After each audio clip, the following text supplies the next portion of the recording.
One. Subscribe করুন, bell বাটনে click করুন।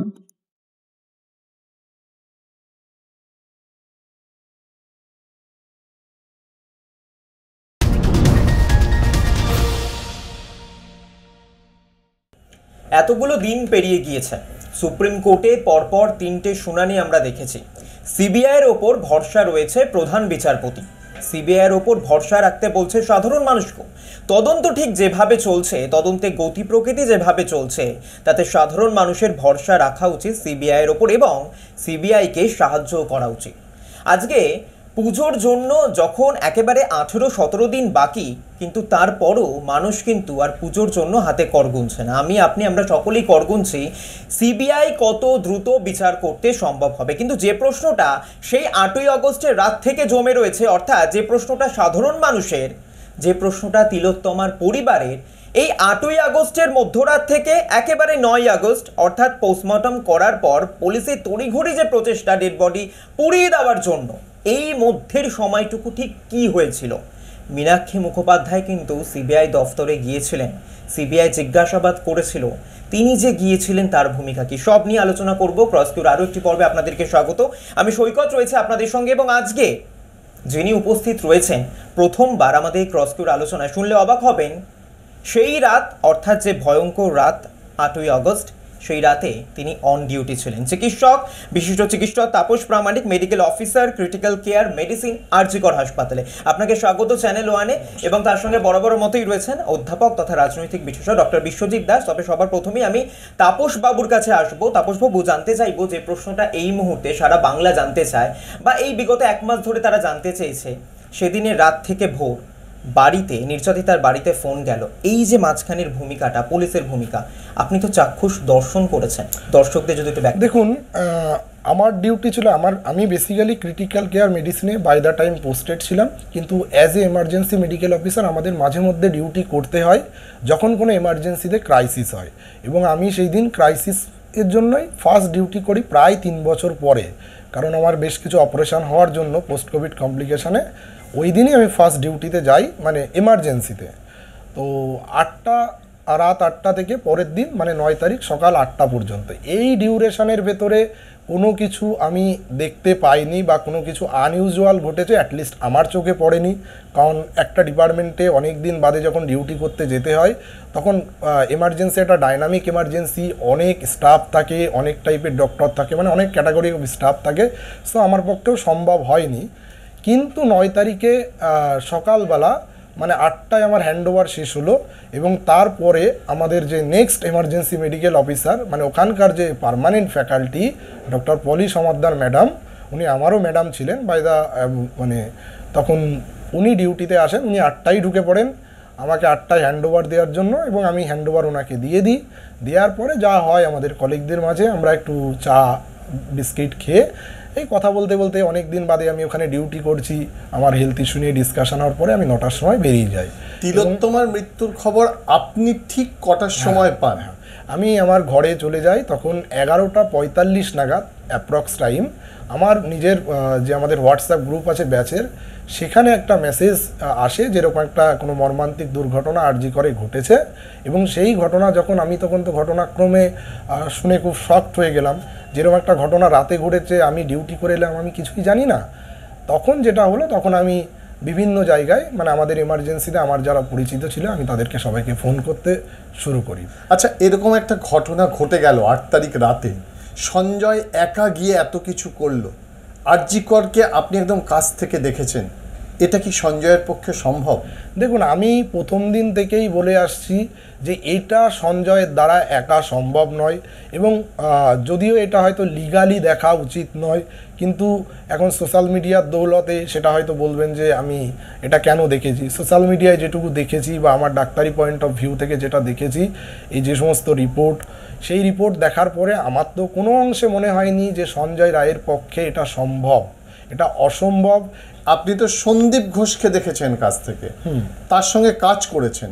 সন্দীপ ঘোষ কেমন মানুষ? দেখুন, সন্দীপ ঘোষ, আমি হচ্ছি হেলথ সার্ভিস ক্যাডার। আমাদের হসপিটালে দুই টাইপের ক্যাডার থাকে, একটা হচ্ছে মেডিকেল এডুকেশন সার্ভিস ক্যাডার যারা প্রিন্সিপালের আন্ডারে থাকে, আর একটা হেলথ সার্ভিস ক্যাডার সেটা হচ্ছে এমএসভিপির আন্ডারে। আমি এমএসভিপির আন্ডারের স্টাফ, বাট আমি সন্দীপ ঘোষের কাহিনী, সমস্ত কাণ্ড কারখানা আমি লাস্ট 3 বছর আমি দেখেছি।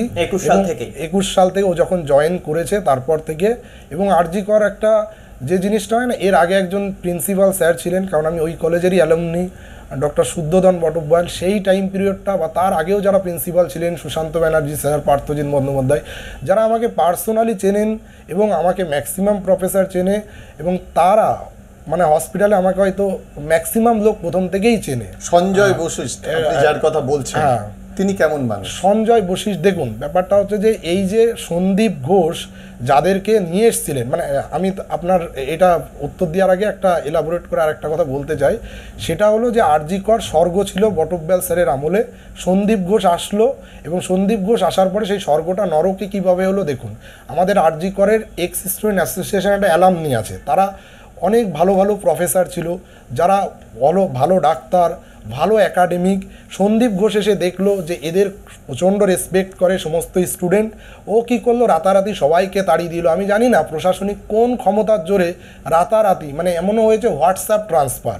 ওর ইন্টার্ন কোনো প্রফেসরকে গিয়ে বলছে যে আপনি কথা বলছেন তো, আমাকে ডিউটিতে আসতে বলছেন তো, এইভাবে আঙুল তুলে, আমি এখানে তুলছি না। এত দুর্নীতি আপনারা দেখলেন, কেউ প্রতিবাদ করলেন না? প্রতিবাদ, দেখুন প্রতিবাদ আমরা এর আগেও, আপনারা যদি জেনে থাকেন, আমার এক্সাক্ট ডেট মনে নেই, 2021-22 আর একটা আন্দোলন হয়েছিল, হাঙ্গার স্ট্রাইক হয়েছিল, কিছু স্টুডেন্ট, তারপরে দেখা যাচ্ছে ঘটনাক্রমে সন্দীপ ঘোষের শুধু ধর্নায় নয়, দীর্ঘদিন হাঙ্গার স্ট্রাইক চলেছে, স্টুডেন্টগুলো অসুস্থ হয়ে ভর্তি হয়েছিল, তারপরেও প্রশাসন নড়ে চড়ে বসে না। কেউ থানায় অভিযোগ জানাতে গেছিল, থানা ঘুরিয়ে দিয়েছে, এবং দীর্ঘদিন ধরে তারপরে যেটা হয়েছে, সন্দীপ ঘোষ ওই পদেই বহাল ছিল এবং তাদের উপর অত্যাচার মাত্রা বাড়িয়ে দিয়েছিল। এবং আমি, স্বাস্থ্য ভবন কি মুখে কুলু পেটে ছিল? স্বাস্থ্য ভবন এক্সিস্ট করতো কিনা আমার সন্দেহ আছে। আমার যেটা মনে হয়েছিল, সন্দীপ ঘোষই স্বাস্থ্য ভবন, সন্দীপ ঘোষ এবং তার কয়েকজন স্টাফ আরজি করকে স্বাস্থ্য ভবন বানিয়ে রেখেছিল। আক্তার আলী যে একা অভিযোগ করেছিলেন, আপনাদেরকে মনে হয়েছিল আমরাও যদি এভাবে মেরুদণ্ড সোজা করে অভিযোগ করতে চাই, আমাদেরও বদলি করা হতে পারে?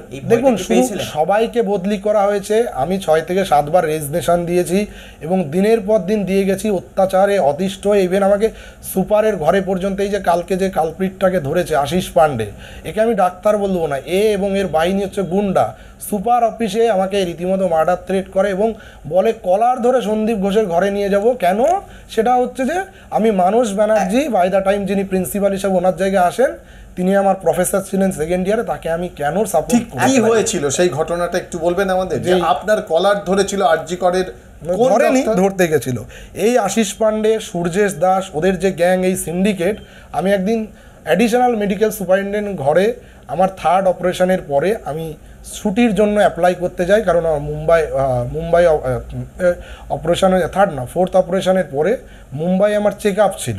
তো ছুটির জন্য আমি এএমএস স্যারের ঘরে বসে আছি, হঠাৎ করে ওরা এএমএস স্যারের ঘরে বসলো। স্বাস্থ্য ভবনে কিছু পিডাব্লিউডি ইঞ্জিনিয়ার, তাকে প্রচণ্ড চমকালো। আমাকে দেখে, আমি ওদেরকে চিনিও না পার্সোনালি, আমি মিডিয়াতে দেখেছিলাম যে ওই আন্দোলনের সময় এই আশিস পান্ডে মানিকতলা বয়েজ হোস্টেলে করাত দিয়ে গেট কেটেছিল, সেটা ভাইরাল হয়েছিল। থ্রেট কালচারের আওতায় আপনিও পড়েছিলেন, যে থ্রেট কালচারের বিরুদ্ধে এখন প্রত্যেকে গলা তুলছে, জুনিয়র ডাক্তাররা একেবারে মুখ্য সচিবকেও জানিয়েছে সরাসরি ব্যাপারে। এই থ্রেট কালচার আর মেডিকেল সিন্ডিকেট, এটা 3 বছর ধরে চলছে। আমি নিজে সাফারার বলতে, শুধু কি 3 বছর না, দীর্ঘদিন ধরে এই থ্রেট কালচারের। দেখুন, আমাদের আরজি করে শুরুটা হয়েছে সন্দীপ ঘোষের আমল থেকে। তার আগে যে যিনি প্রিন্সিপাল ছিলেন বটব্যাল স্যার, তার আমলে আমাদের আরজি করটাকে স্বর্গ ছিল। কারণ আমি এখান থেকে পাশ করার পরে 2018-তে যখন আমি, একটা কথা, এই উত্তর আমরা শুনবো, তবে তার আগে একটা উত্তর শোনার জন্য আমাদের দর্শক যারা আছে তারা দীর্ঘদিন অপেক্ষা করে আছে, যে সরাসরি যিনি আরজি করে আছেন তার মুখ থেকে শুনবো। এই যে বলা হয় যে ডাক্তারদের উত্তরবঙ্গ লবি, দক্ষিণবঙ্গ লবি, ঠিক এই লবিটা কি? দক্ষিণবঙ্গ লবি বলে কিছু নেই, উত্তরবঙ্গ লবি, এটাকে একটা ইনভিজিবল লবি বলে। এই লবির মাথায় বসে আছেন সোকল্ড মাননীয় এই যে সুদীপ্ত রায় মহাশয়, যাকে ইডি সিবিআই ঘেরাও করে আছে।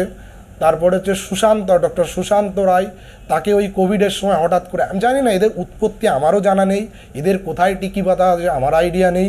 সুশান্ত রায় হচ্ছেন vice president of West Bengal medical council, তাকে হচ্ছে 2020 বা 21 কোভিডের টাইমে officer on special duty north Bengal, এটা আদেও মানে এই পোস্টটা ক্রিয়েটেড পোস্ট, এরকম কোনো পোস্ট কনস্টিটিউশনালি এক্সিস্ট করে কিনা আই ডোন্ট নো। তারপরে যেটা হচ্ছে উনি এখন আমাদের ওয়েস্ট বেঙ্গল মেডিকেল কাউন্সিলে আমরা কালকে ঘেরাও করেছিলাম, তার একটা অফিস নর্থ বেঙ্গল মেডিকেল কলেজের ভিতরে সুশান্ত রায় খুলে রেখেছেন। শান্তনু সেন কি সাধু? দেখুন, শান্তনু সেনের এগেনস্টে অনেক অ্যালিগেশন, অনেক কিছু আছে, এবার সেই ব্যাপারে তো আমি ইনভেস্টিগেশন এজেন্সি নই, বলতে পারবো না। তবে একটা জিনিস আমি জানি, শান্তনু সেনকে রীতিমতো এই লবি দীর্ঘদিন এত হেনস্থা করেছে, তাকে আরজি করে ঢুকতে দেয়নি। 14 তারিখের রাতের ঘটনা কি কোথাও মনের ভেতর ভয় ধরেই ছিল? 14 তারিখের শুধু ভয় নয়, সেদিন আমি অন স্পট ছিলাম এবং আমি মৃত্যুর হাত থেকে ফিরেছি।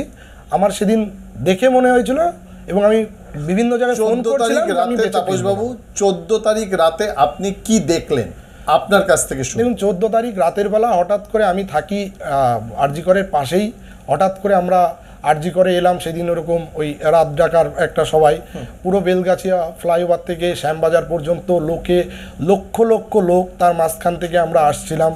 এবং সেই জিনিসটা যাতে বাকি লোক দেখতে পারে, আমার একটা ভিডিও করার অভ্যাস ছিল, আমি সোশ্যাল মিডিয়ায় আমার ফেসবুকে দিতে থাকি। দিতে আমি আরজি করের ভেতরে ঢুকে যে এমার্জেন্সির মুখটা আছে, যেহেতু এমার্জেন্সিতে আমি ডিউটি করি, আমার পায়ের প্রবলেম আছে, আমি একটু ক্লান্ত হয়ে যাই, আমার জুনিয়রগুলোকে বলি তোরা একটু ঘোর, আমি এমার্জেন্সিতে গিয়ে বসবো। ওই অবস্থায় হঠাৎ করে 30-40 জন কোথা থেকে কিভাবে এলো, দুমদাম আরজি করের সামনে পুরো ভাঙতে শুরু করলো। 2-3টে লাঠির বাড়ি আমার উপরেও পড়লো, আমি কোনো রকম ঠেললাম। আমার একজন জুনিয়র ছিল, ওর একটু যে লম্বা চওড়া চেহারা, ও আমাকে ওখান থেকে টেনে কোনো রকমভাবে, এদিকে আমরা কোথায় যাব আমরা খুঁজে পাচ্ছি না, একবার এখান থেকে ওখানে, ওখান থেকে ওখানে। এই জায়গায় একটা প্রশ্ন থাকবে, কলকাতায় সম্ভবত আপনি রয়েছেন বহু দিন ধরে, বহু কাল ধরে, কলকাতার পুলিশের ভূমিকা আপনি দেখেছেন। সেই রাতে কলকাতা পুলিশের ভূমিকা কি আদতে যথাযথ ছিল তৎকালীন পুলিশ কমিশনার যখন বিনীত গোয়েল ছিলেন? দেখুন, কলকাতা পুলিশ, এখন কলকাতা পুলিশের অনেক লোক আমাকে বলছে যে কলকাতা পুলিশের এগেনস্টে আমি এত কেন বলছি। কলকাতা পুলিশ যে ঘটনা করেছে, সেটা আমি একটা ঘটনা বলতে চাই।